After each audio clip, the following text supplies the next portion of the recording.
اور کابل جیسے علاقوں پر قبضہ کیا، اور اس کے بعد اس نے واپس جانے کی بجائے، فرغانہ جانے کی بجائے ہندوستان پر لشکر کشی کرنے کا ارادہ کیا کہ ادھر زیادہ فائدہ ہے۔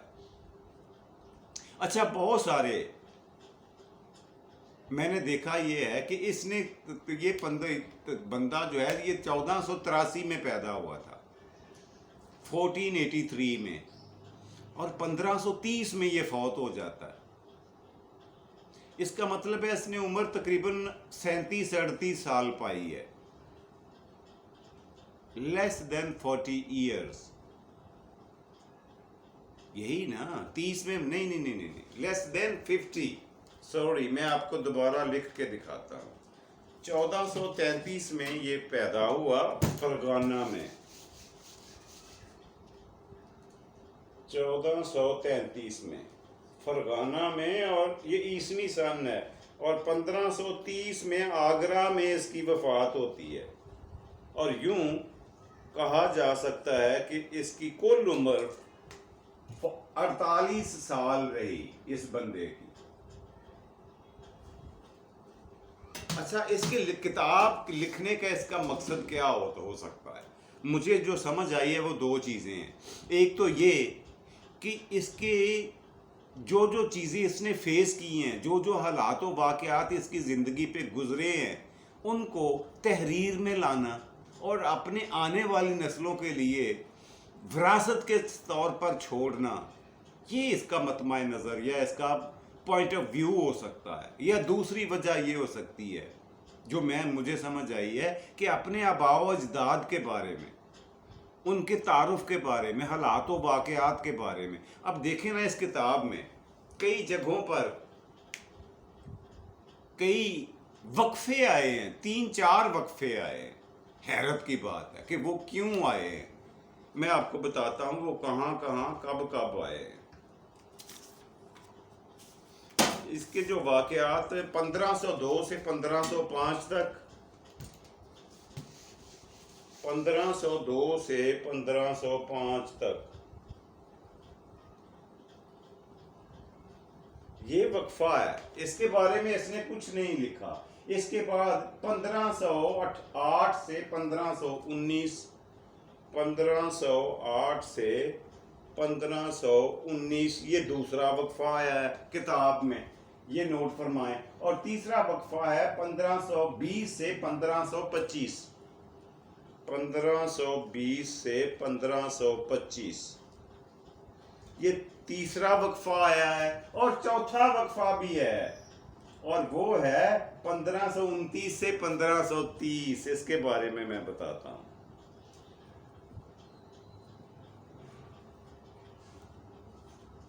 یہ 4 وقفے ہیں اس کی کتاب میں، یعنی یہ وہ وقفے ہیں جن کے بارے میں کچھ بھی لکھا ہوا نہیں ہے۔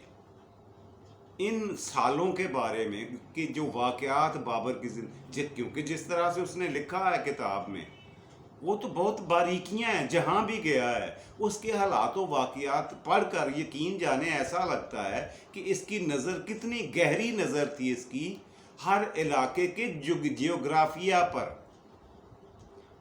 جغرافیے کے بارے میں لکھتا ہے، سیاسی حالات کے بارے میں لکھتا ہے، سماجی حالات کے بارے میں لکھتا ہے، اور یہاں تک کہ جانوروں اور پھلوں کے بارے میں کہ کس علاقے میں کون سا جانور زیادہ پایا جاتا ہے، اور پھل کون سا ہے، کون سا اچھا ہے، کون سا تھرڈ کلاس ہے۔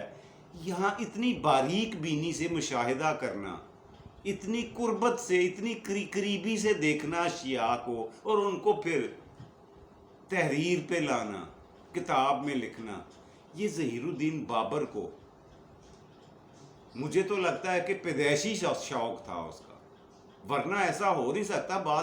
بادشاہ یہ کام عموماً نہیں کیا کرتے، لیکن یہ کتاب اس بات کی دلیل ہے کہ یہ بندہ علم و ادب سے کتنا لگاؤ رکھتا تھا، کتنا ادب سے کے ساتھ اس کا اٹیچمنٹ تھی، شوق تھا اس بندے کی۔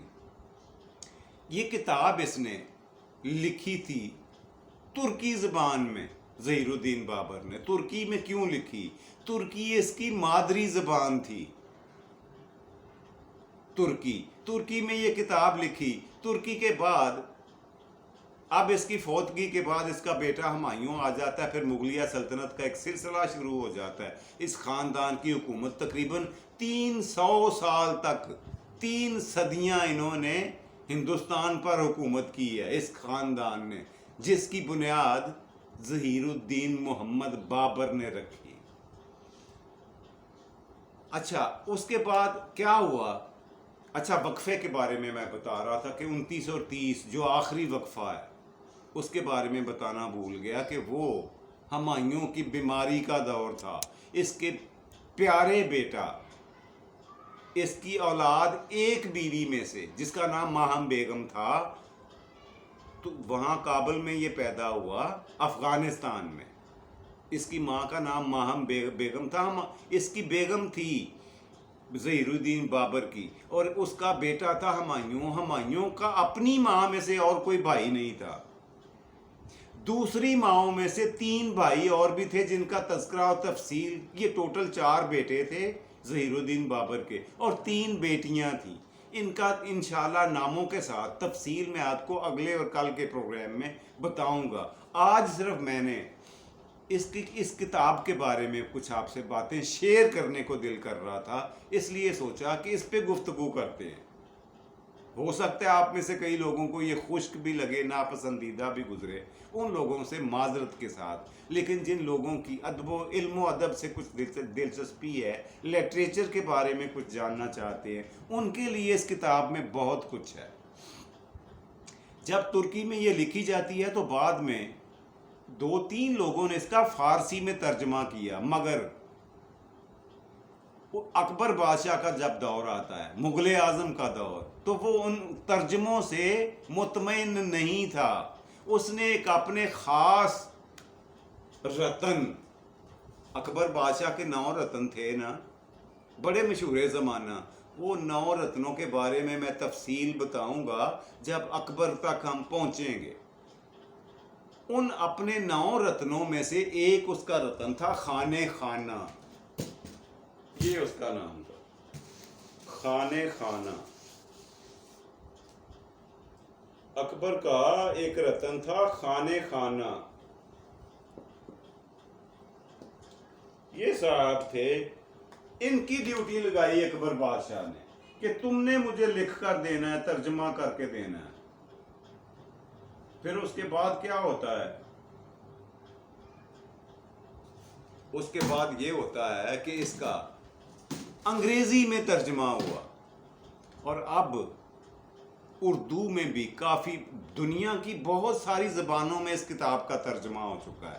اس لیے پوری دنیا میں یہ جانی پہچانی جاتی ہے کتاب. اس لیے میں نے ضروری سمجھا کہ آپ سے اس کی کتاب کے بارے میں بات کروں.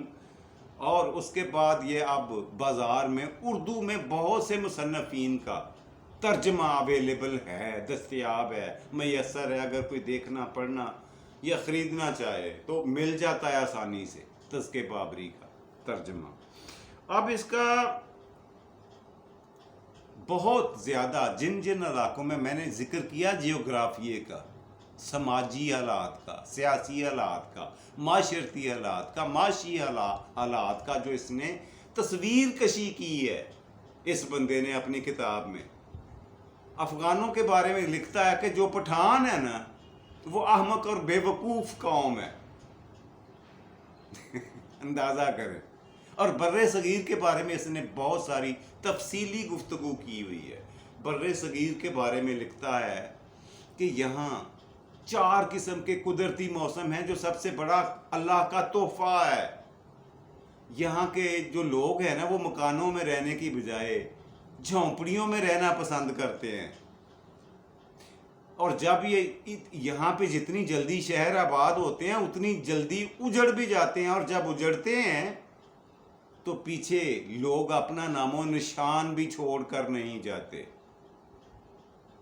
یہ لکھ رہا ہے کون؟ ظہیر الدین محمد بابر، بر صغیر ایشیا کے بارے میں.